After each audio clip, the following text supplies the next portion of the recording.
Pro Group Management. Workers' comp that works for you. Welcome to Nevada Newsmakers. On the broadcast today, State Senator Yvanna Cancela joins us. She's heading up the Biden campaign in Nevada. She's here for the whole show on an all-new Nevada Newsmakers. Heidi Gansert says she'll be a champion for women. Oh, really? Gansert sides with the insurance industry and repeatedly voted against protections for people with pre-existing conditions. Those with asthma, diabetes, high blood pressure, and even COVID survivors would be at risk. And Gansert voted to criminalize abortion, putting doctors and women in jail. That's no champion. That's a sellout. For State Senate, vote no on Heidi Gansert. Retail's impact on Nevada's economy? Enormous. 8,600 businesses, large and small, employing 145,000 workers. And last fiscal year, retail paid tax on nearly $60 billion in sales. We're the Retail Association of Nevada. We support retail, we help it grow, and we mean business. RANNV.org.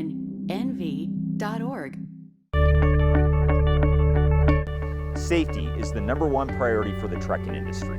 Over $7 billion a year is spent on technology like this electronic eye that will apply the brakes automatically. But the most important factor for safety is the truck driver. These hardworking men and women who safely move over 70% of our nation's freight and 94% of Nevada's. We thank you because trucks move America forward. This is Nevada Newsmakers with host Sam Shad, a no-holds-barred political forum.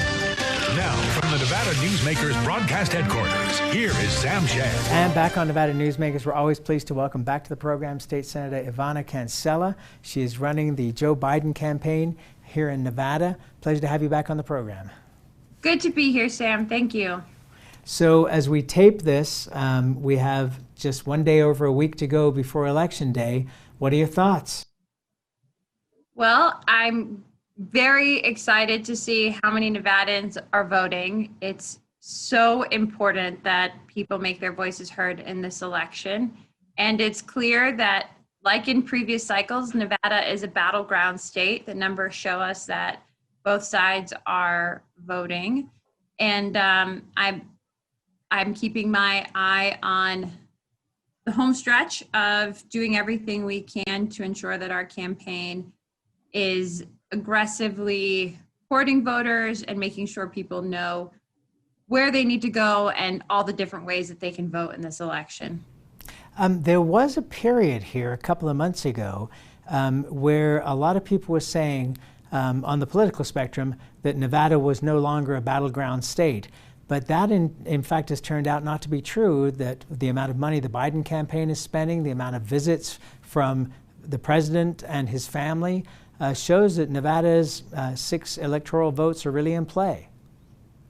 Yeah, the idea that Nevada is a blue state is a conclusion one could reach if just looking at the superficial results of elections and not looking at the margins of victory for Democrats over the last 10 years.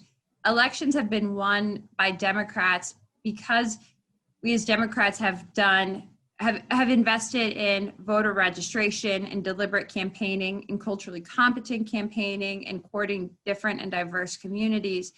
And our margins of victories have been within 2 to 5 points. Hillary Clinton won Nevada by a little more than 2 points. We have a Democratic governor by a little less than 5 points. And it's indicative to me that if taken for granted, Nevada could have a 2014 type year where it swings in the opposite direction. But it's very clear that Democrats recognize that and understand that and know what it takes to win in the state. It's been brought up on the program over the last week or so that with the layoffs that have occurred at the major hotel casinos, that we have a lot of unemployed people in Nevada, or even people leaving the state. How is that coming across to you? Are you seeing that? Well, it is a different campaign year overall as a result of the pandemic, and maneuvering a higher than normal transient rate is something our campaign has taken on, but it is no different than in other election cycles where the nature of Nevada's population is a transient one. By the time we get to election day, if you're knocking on doors on apartments, for example, the likelihood that you're hitting the right address, you more than likely are, but there's always a chance that folks have moved. And so it's something we take into account, but it has not dramatically shifted our strategy one way or another. Are you concerned about ballot harvesting? That's been an issue that's been raised over the last couple of weeks. There was a lawsuit, or there is a lawsuit in play. The judge did not grant the immediate relief, but is going to hear that later this week. What are your thoughts on ballot harvesting?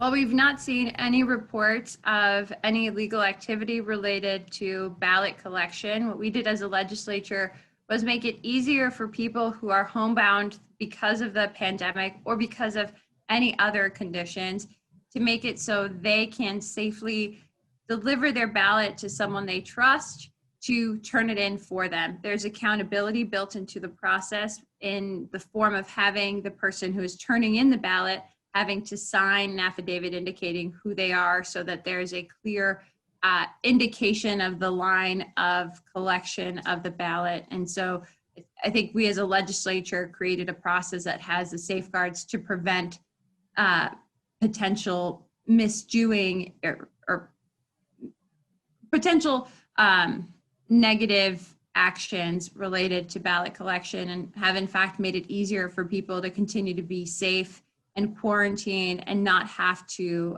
leave their homes if they don't want to. Was the Secretary of State in agreement with the legislature on this?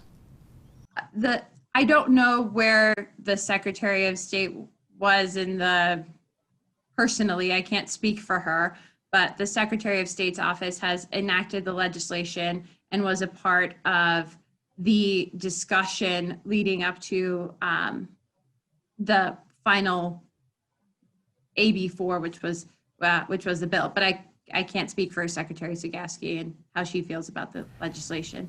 Okay, and did that AB4 lift the felony charges for ballot harvesting illegally? No, it's still a felony. If you hold on to a ballot for more than 3 days, it's a felony. And so what AB4 laid out the parameters for how a person could safely deliver the ballot to someone they trust and have that individual turn it in for them. What's your thoughts on how soon we're going to know the results of the election in Nevada, at least? Our clerks across the state have done a remarkable job at making sure that they are complying with the different ways that people can turn in their ballots, and have run a really, really extensive early voting process in the way that they've done in years prior. I'm hopeful that we will know the results of the election on election night, but if we don't, I know it's because our clerks are diligently counting each ballot, ensuring that signatures match on ballots that were turned in, that every ballot has been appropriately counted, and I'm much more interested in getting final results once the clerks have done their job than I am in rushing to get results and rushing the clerks to do the work necessary to process the election results. So at this point in the election cycle, what keeps you up at night? A lot of things. It's a really, really important election. It's one that will determine what our country looks like, not only for the next 4 years, but likely for the next 2 decades at least. And that keeps me up at night. We could go into very different directions. And I think about all the different possibilities, and I find it hard to sleep. All right, let's take a break and we'll come back with more. Senator Yvanna Cancela right after this. Your good times are at Tamarack Casino. All new DC Cafe and Bar, serving breakfast, lunch, and dinner. Ooh, your good times at Tamarack. Your good times are at Tamarack Casino.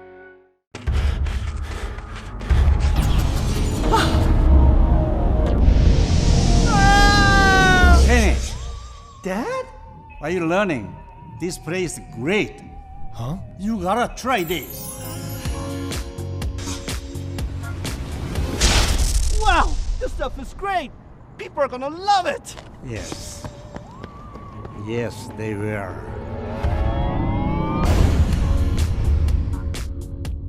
The signs and symptoms of cataracts can start out small with subtle changes in your vision. So don't wait. Be proactive and take your vision into your own hands. If you're experiencing the onset of cataracts or just have questions, contact your eye care professional or call Eye Care Associates of Nevada today. Dr. Hiss has years of experience specializing in the surgical correction of eye disorders and has completed over 84,000 vision correcting procedures. At Eye Care Associates of Nevada, we'll change the way you look at the world. Your good times are at Tamarack Casino. All new DC Cafe and Bar, serving breakfast, lunch, and dinner. Ooh, your good times at Tamarack. Your good times are at Tamarack Casino. This is Nevada Newsmakers. And back on Nevada Newsmakers, we continue our conversation with State Senator Yvanna Cancela. She represents District 10, and she is also heading up the Joe Biden campaign in Nevada.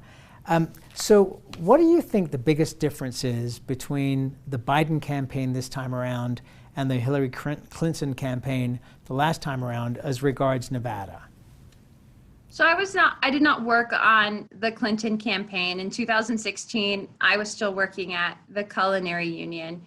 I can highlight, though, some of the things that we've done as a campaign to learn from the 2016 election, which was a successful one. In 2016, Nevada Democrats won up and down the ticket, and we went blue for Hillary Clinton. We have taken the best practices from that campaign, the importance of one-on-one organizing, of meeting communities where they are, of having a strategic campaign as it relates to our diverse communities and our Latino communities, our AAPI communities, our Black communities, and making sure that our organizers mirror the communities that they're working in.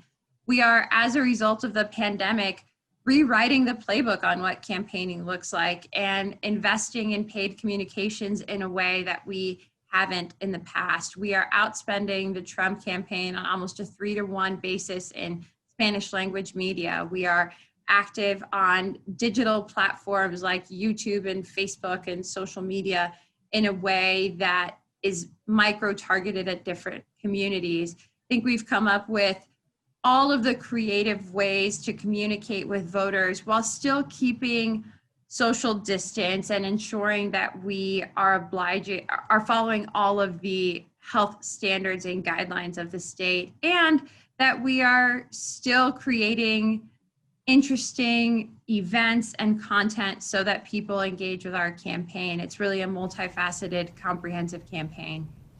This week, the president will be going to Bullhead City, Arizona, across the river from Laughlin, to campaign because he says there's nowhere in the state that he can go that will follow the governor's guidelines. What are your thoughts on that?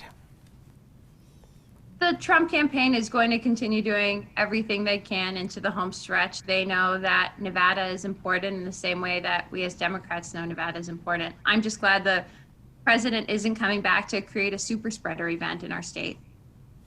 Harry Reid was quoted this weekend by Lisa Mascaro of the Associated Press saying that Joe Biden should give, if elected president, should give the Senate 3 weeks to be able to come to bipartisan conclusions, and if not, they should end the Senate filibuster. What do you think about that? No one knows the Senate better than former Majority Leader Harry Reid, and I think our senators would be wise to heed his counsel. I don't know that, I don't know what will happen in the Senate as it relates to which party will control the Senate. I'm hopeful that Democrats will flip seats across the country, and I think Senator Reid has a lot of really wise advice to offer our senators. All right, so what, if you can share with us, what kind of information are you getting from the private polling that the Democrats are doing across the country that we haven't necessarily seen in the newspapers yet? So The most recent polling is the public polling we've seen that has been broadcast across the state that shows the race is between 5 and 6 points, with Biden ahead between 5 and 6 points. And to us, it indicates that the race is going to be close. And it's also a reminder that polls are a snapshot of a moment in time. The real poll is happening every day as voters make their way to the polls, and it's our job as a campaign to not get distracted by pundits or polling and to really focus on ensuring our voters get out and do the most important thing, which is vote. Do you have faith in polls at this point in time? Well, Nevada's historically difficult to poll. We have a 24-hour economy. We have a primarily cell phone-driven landscape. We have a multilingual electorate, and it's been poll after poll that has shown similar standings of where the race is at, which gives me a little more confidence than I've had in previous cycles. But as an elected official myself and as someone who's worked on a lot of campaigns, I know that polling matters insofar as it tells you and it gives you an idea of what's happening, but that the most important poll starts and ends on election day, and you really have to focus on getting your voters out regardless of what polling tells you. You know, it was interesting when Senator Reid ran his last campaign against Sharon Angle.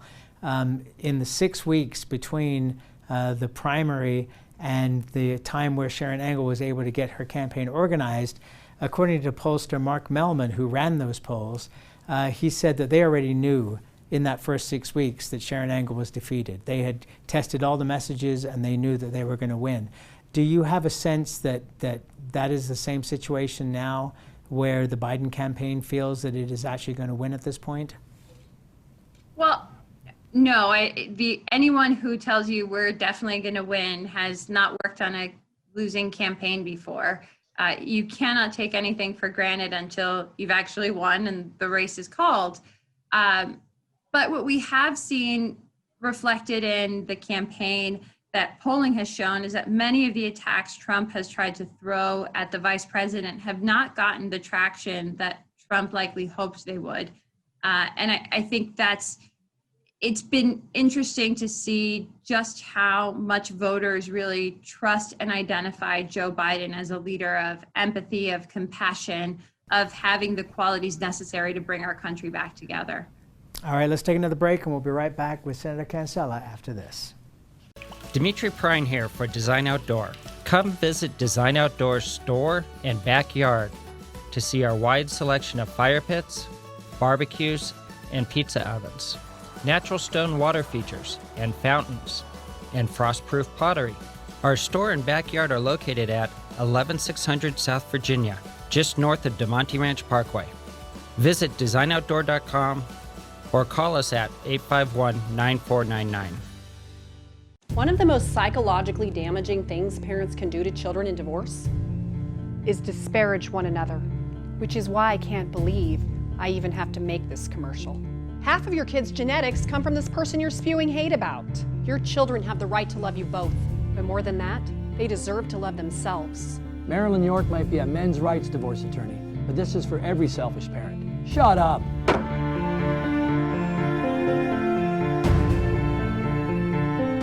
Hi, I'm Dave Newman. Remember me? I used to be the house detective, and now I'm a realtor, full-time at RE/MAX Realty Affiliates. A lot of people ask me, how's the market? You know what? It's fantastic. If you're even kicking around the idea of buying or selling, give me a call. Let's talk about it. Call me at RE/MAX Realty Affiliates and just ask for the guy who used to be the house detective, Dave Newman. Heidi Gansert says she'll be a champion for women. Oh, really? Gansert sides with the insurance industry and repeatedly voted against protections for people with pre-existing conditions. Those with asthma, diabetes, high blood pressure, and even COVID survivors would be at risk. And Gansert voted to criminalize abortion, putting doctors and women in jail. That's no champion. That's a sellout. For State Senate, vote no on Heidi Gansert. This is Nevada Newsmakers. And back on Nevada Newsmakers, we continue our conversation with State Senator Yvanna Cancela, who's running the Biden campaign here in Nevada. In your conversations with the various union groups, including the culinary whom you used to work with, are they going to be able to get the time off on election day from the casinos to be able to go and vote, because things are so crazy at this point with the casino industry? Yeah, I've not had that level of conversation with any of the unions or even with any of the employers that are signatories to the union contract, so I don't know. Let me ask you then about a couple of races on the congressional level. Susie Lee continues to send out fundraising letters every day. That race seems to be incredibly close. Is it as close as it appears to be?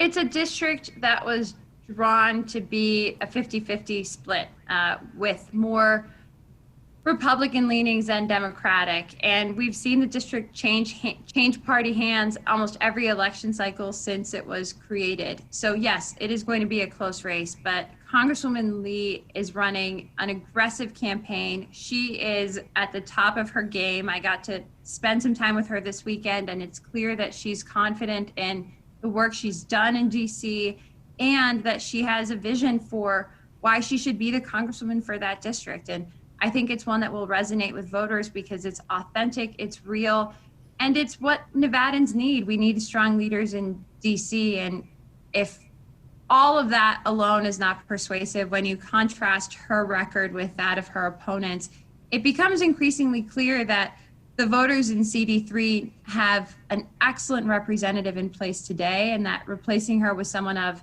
lesser caliber would be a mistake. Are you surprised at the amount of money being spent in that race? The amount of money that gets spent politically never fails to surprise me. Campaigns become increasingly expensive. And on a personal note, I think until we undo Citizens United, as was decided by the Supreme Court, we'll keep seeing more and more outside money be spent in races. So it's not surprising to me that in CD3 we're seeing the amounts of money being spent, because it's one of a handful of seats that could determine whether or not the Democrats keep control of the House. And that makes it not only an important race for Nevada, but a nationally targeted race for Republicans and Democrats alike. CD4, are you comfortable that Congressman Horsford is going to retain that seat, or do you think that that's still a fight?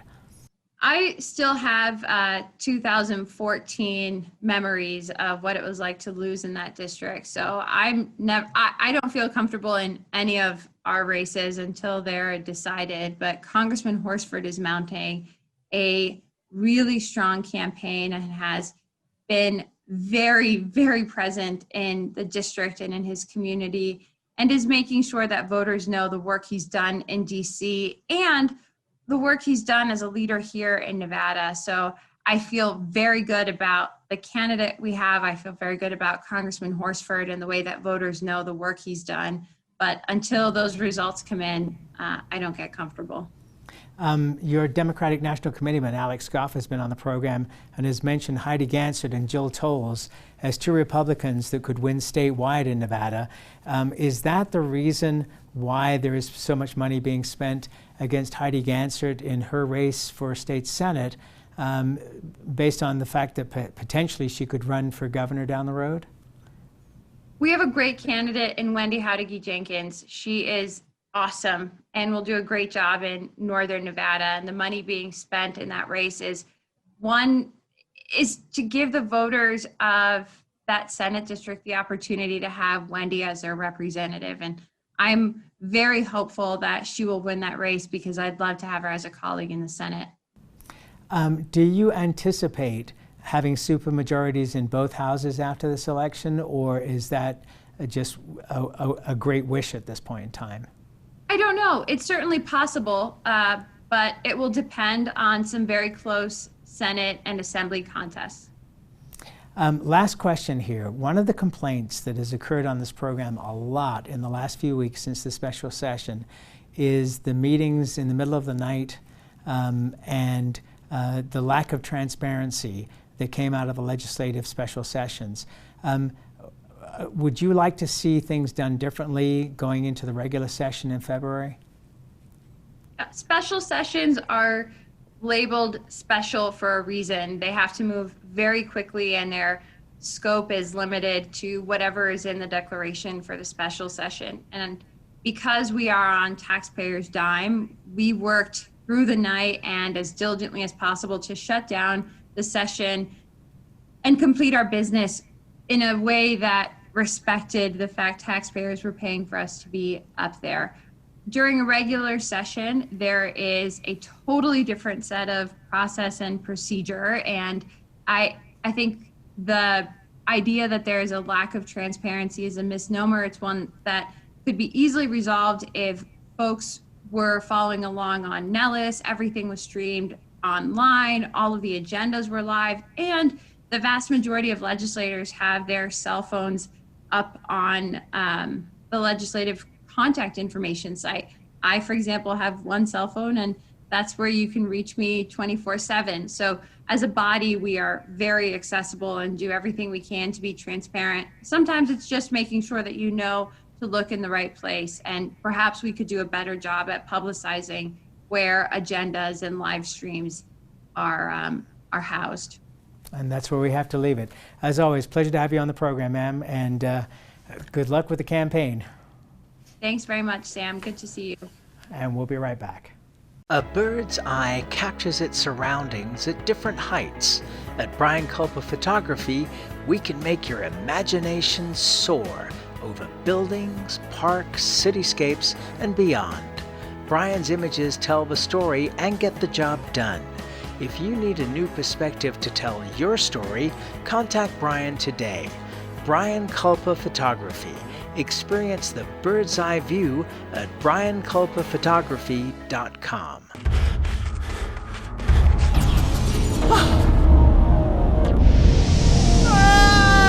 Kenny, Dad?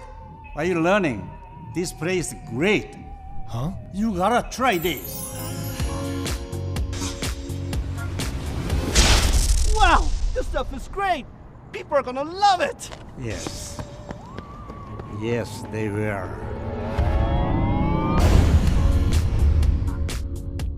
As you know, Reno is booming. Toll's development company is helping it grow with insightful design and development, building community with every project, adding beauty, adding excitement, emphasizing our shared humanity. Reno is becoming bigger. Toll's development is helping it become better, more livable, more enjoyable. To learn more, go to tollsdevelopment.com. tollsdevelopment.com. Pro Group Management specializes in providing industries with the necessary components to satisfy and exceed workers' comp requirements. Every business has unique needs and specific regulations. Pro Group Management stays ahead of the curve, providing up-to-date services to keep your industry in top form. Discover how we simplify your tasks, improve efficiency, and reduce expense to keep you moving in a positive direction. Pro Group Management. Workers' comp that works for you.